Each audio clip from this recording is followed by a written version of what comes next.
মিডিয়াগুলো, সেই মিডিয়াগুলো চূড়ান্ত ভাবেই নির্লজ্জ বেহায়ার মতো আমাদেরকে নিয়ে খেলতেছে, এবং যার ফলাফল হচ্ছে আরো বেশি পরিমাণ বাংলাদেশের হিন্দুরা একটা বিপদের মধ্যে। জামাত ইসলামী, আহ, তারপরে বিভিন্ন মাদ্রাসার ছাত্ররা, বিএনপির কর্মীরা, নেতা কর্মীরা সবাই গিলে বিভিন্ন মন্দির এবং বিভিন্ন হিন্দু পাড়া মহল্লায় তারা নজরদারি রাখে এবং পাহারাও দেয়।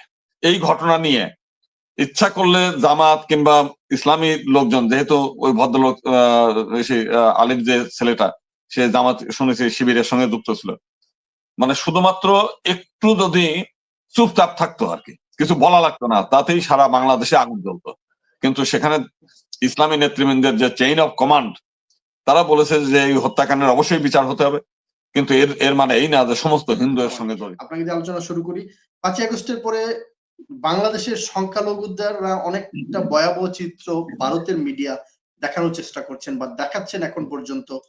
মূলত কতটুকু নির্যাতনের শিকার হচ্ছে বাংলাদেশের সংখ্যালঘুরা বা অন্য ধর্মাবলম্বী যারা রয়েছেন, আপনারা কতটুকু নির্যাতনের শিকার হচ্ছেন 5ই আগস্টের পর? গোবিন্দ কামাল।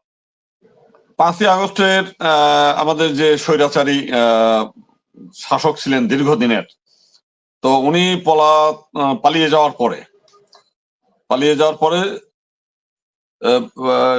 বিকাল বেলা থেকেই জামাত ইসলামী, তারপরে বিভিন্ন মাদ্রাসার ছাত্ররা, বিএনপির কর্মীরা, নেতা কর্মীরা সবাই গিলে বিভিন্ন মন্দির এবং বিভিন্ন হিন্দু পাড়া মহল্লায় তারা নজরদারি রাখে এবং পাহারাও দেয়।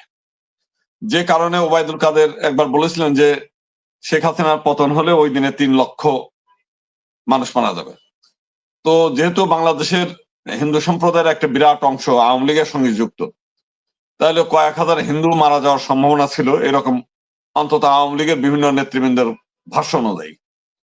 কিন্তু আমরা যেটা দেখলাম যে 5 তারিখে যে ঘটনাটা ঘটলো, 5 তারিখে রাত এবং 6 তারিখ পর্যন্ত মানে হিন্দুদের বাড়িতে হামলা হয়েছে, সারা দেশের বিভিন্ন জেলায় হামলা হয়েছে।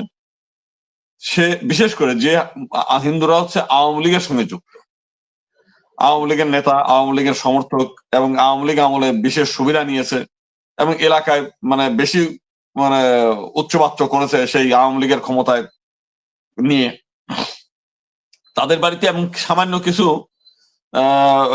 গ্রামের মানে সাধারণ হিন্দু যারা, তাদের বাড়িতেও হামলা হয়েছে ওই রাজনৈতিক আবহাওয়ার মধ্য দিয়েই।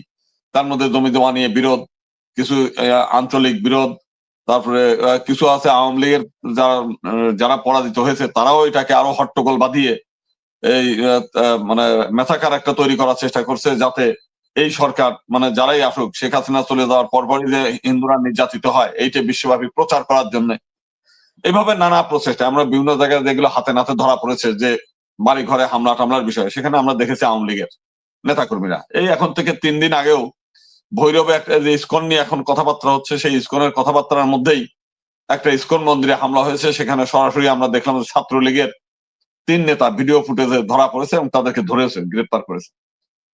তো সেটা যে মানে ভারতীয় মিডিয়া বলতে গেলে যারা ভারতের মেইন স্ট্রিম যে মিডিয়াগুলো, সেগুলো নিয়ে কিন্তু কোনো সমস্যা নেই, তারা এটা নিয়ে করে না। কিন্তু পশ্চিমবাংলা সহ আশেপাশের কিছু মিডিয়া যারা এটাকে এতটাই অতিরঞ্জিত করে, আপনি দেখেন যে সেখানে মাশরাফির বাড়ি পুড়েছে, সেটা বলছে লিটন দাসের বাড়ি পুড়ছে, তারপরে এখানে একটা চাইনিজ রেস্টুরেন্ট পুড়ছে। এই কথাগুলো আমরা এর আগে বলেছি বিষয়গুলো, তো সেটাও মন্দির হিসেবে চালিয়ে দিয়েছে। যে এখন যেটা, এবং ওই সময় এই ঘটনার পরে দেখেন ওই সময়ের ঘটনার মধ্যে হিন্দু বাড়িতেও হামলা হয়েছে, মুসলিম বাড়িতেও হামলা হয়েছে, শেখ হেলালের বাড়ি, শেখ সেলিমের বাড়ি, আওয়ামী লীগের যত এমপি মন্ত্রী আছে তাদের বাড়িতে, মুসলিম যারা ছিল তাদের বাড়িতে হামলা হয়েছে। গাজী দস্তগীরের কারখানায় হামলা হয়ে প্রায় 150 উপরে মানুষ মারা গেছে শুনেছি।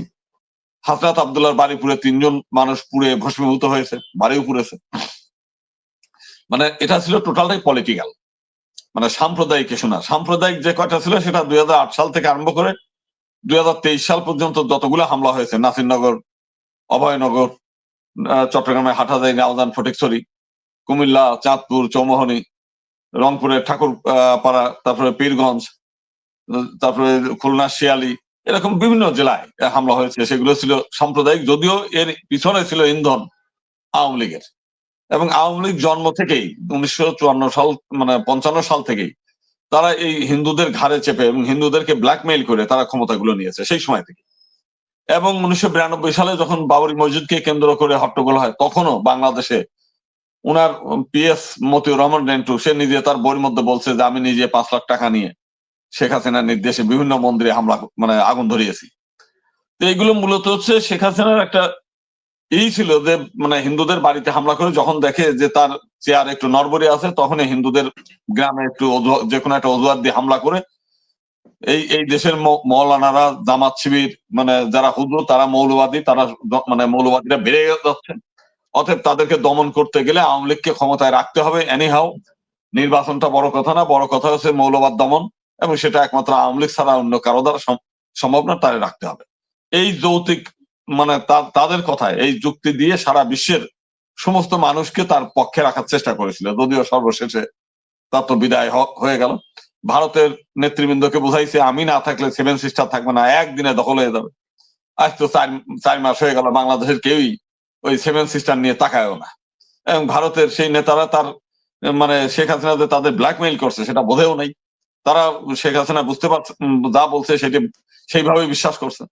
তো এখন তারা একটু একটু বুঝতে মানে শিখছে, বিশেষ করে কেন্দ্রীয় নেতারা, যে কারণে তারা এখন এই যে এত মানে অনেক কিছু ঘটতেছে, কিন্তু ভারতের কেন্দ্রীয় নেতারা বলছে না ওটা বাংলাদেশের অভ্যন্তরীণ ব্যাপার, ওটা বাংলাদেশের মাইনরিটি নির্যাতন হোক আর যাই হোক, ওটা বাংলাদেশের লোক দেখবে, এটা আমাদের দেখতে হবে না। কিন্তু পার্শ্ববর্তী পশ্চিমবাংলার লোকজন যারা আছে সেটা তিলকে তাল বানিয়ে যত বেশি ওখানে মুসলিমদের বিরুদ্ধে সেন্টিমেন্ট তৈরি করতে পারবে যে বাংলাদেশের মুসলমানরা বেশি, সেখানে হিন্দুদের এই দুরবস্থা, পশ্চিমবাংলায় যদি মুসলিম জনসংখ্যা বেড়ে যায় তো তোমরা থাকতে পারবে না।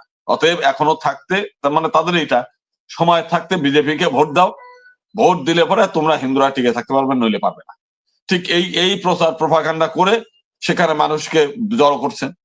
আবার এদিকে মমতা বন্দ্যোপাধ্যায় যখন দেখলো যে হিন্দুদের হিন্দু ভোট তো সব চলে যাচ্ছে শুভেন্দুর অধিকার দিকে, তখন উনিও যেন তেন করে একটা বিবৃতি দিয়ে ফেললো, বললো যে জাতিসংঘের শান্তিরক্ষী মানে বাহিনী মোতায়েন করার জন্য আমি প্রধানমন্ত্রীকে অনুরোধ করব। আবার উনি তো খুব কৌশলী মানুষ, বলছে চূড়ান্ত সিদ্ধান্ত তো মানে প্রধানমন্ত্রীর দায়িত্ব, প্রধানমন্ত্রী যে সিদ্ধান্ত নেয় আমরা সেটাই মেনে নেব। তার মানে ওই ধরি সুই মানে ধরি মাছ না সুই পানি, এই টাইপের আর কি। তো সামগ্রিক দিক দিয়ে ওখানকার যে মিডিয়াগুলো, সেই মিডিয়াগুলো চূড়ান্ত ভাবেই নির্লজ্জ বেহায়ার মতো আমাদেরকে নিয়ে খেলতেছে, এবং যার ফলাফল হচ্ছে আরো বেশি পরিমাণ বাংলাদেশের হিন্দুরা একটা বিপদের মধ্যে। এবং বাংলাদেশের সাধারণ মানুষ কতটা ধৈর্যশীল হলে আপনি দেখবেন যে চট্টগ্রামে একজন আইনজীবীকে মানে উদীয়মান আইনজীবী, যার স্বপ্ন ধূলিসাৎ হয়েছে, তার একটা মেয়ে আছে, তার বাবার যে স্বপ্ন ছিল সেই মেয়েটাকে বড় করবে, প্রতিষ্ঠিত করবে, সেই স্বপ্ন ধূলিসাৎ হয়ে গেল। তার মিসেস একটা প্রেগনেন্ট, সেই মেয়েটা তো মানে ছেলে হোক মেয়ে হোক জন্ম হওয়ার পরেই সে মানে বাবা যে কি জিনিস এটা জানতেও পারবে না। তারপরে যে মানে এই আইনজীবী, তার শ্বশুর শাশুড়ি কিংবা তার বাবা মা, তাদের জীবন অন্ধকার, এই ছেলে হয়তো তার মানে বাবা মার মুখ উজ্জ্বল করতো, ভালো কিছু করে দেখাতে পারতো, সেটা চলে গেল। সবকিছু মিলেই এই ঘটনা নিয়ে ইচ্ছা করলে জামাত কিংবা ইসলামী লোকজন, যেহেতু ওই ভদ্রলোক আলিম যে ছেলেটা, সে জামাত শুনেছি শিবিরের সঙ্গে যুক্ত ছিল, মানে শুধুমাত্র একটু যদি চুপচাপ থাকতো আর কি, কিছু বলা লাগতো না, তাতেই সারা বাংলাদেশে আগুন জ্বলতো। কিন্তু সেখানে ইসলামী নেতৃবৃন্দের যে চেইন অফ কমান্ড, তারা বলেছে যে এই হত্যাকাণ্ডের অবশ্যই বিচার হতে হবে, কিন্তু এর মানে এই না যে সমস্ত হিন্দু এর সঙ্গে জড়িত। যে কারণে অন্তত আমরা সৌভাগ্য বলেন আর যেটা বলেন যে সারা বাংলাদেশে হিন্দুদের বাড়িতে, বাড়ি ঘরে, মঠ মন্দিরে আগুন জ্বলে নাই।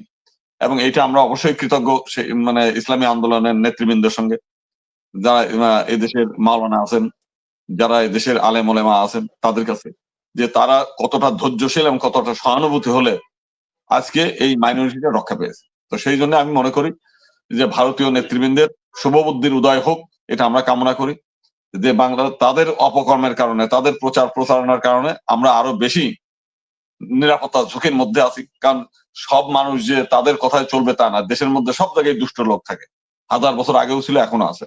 তো এখনো মাঝে মাঝে এই পরাজিত শক্তিরাই অপকর্মগুলো করে অন্যের ঘাড়ে দায় চাপায়। তারা তো চেষ্টা করছে যে ইউনূস সরকারকে নানাভাবে নাজেহাল করা, নানাভাবে বিতর্কিত করা। এবং তারা অনেকে রিউমারও আছে যে ডিসেম্বরে শেখ হাসিনাকে বাংলাদেশে পুনর্বাসন করা হবে। ভারতের কিছু নেতৃবৃন্দ, ভারতের অনেক সংস্থারা এই লক্ষ্যে কাজ করছে। তো সেই দিক দিয়ে বাংলাদেশে একটা প্ল্যাটফর্ম তৈরি করার চেষ্টার মধ্যেও আছে। তো সেই হিসেবে আমি মনে করি জি যে দেশকে রক্ষা করার দরকার আগে, সম্প্রীতি আমাদের মধ্যে চূড়ান্ত অবস্থায় আছে, এটা নিয়ে আমরা বাংলাদেশের কোথাও হিন্দু বা মুসলিম, বৌদ্ধ বা খ্রিস্টান যারাই হোক, আমাদের দুই দাদা আছে তারাও বলবেন, আমরা অন্তত দেখি নাই যে এইটা নিয়ে বিরোধ। যা কিছুই ঘটতেছে আমরা 1947 সালের পরে প্রত্যেকটির পিছনে রাজনৈতিক ইন্ধন না থাকলে এই দেশ একটা সোনার দেশ। এই দেশের মানুষ পৃথিবীর মানে সবচাইতে কি বলে রাজনীতির অসাম্প্রদায়িক বিজয় চেতনা। আবারও ধন্যবাদ।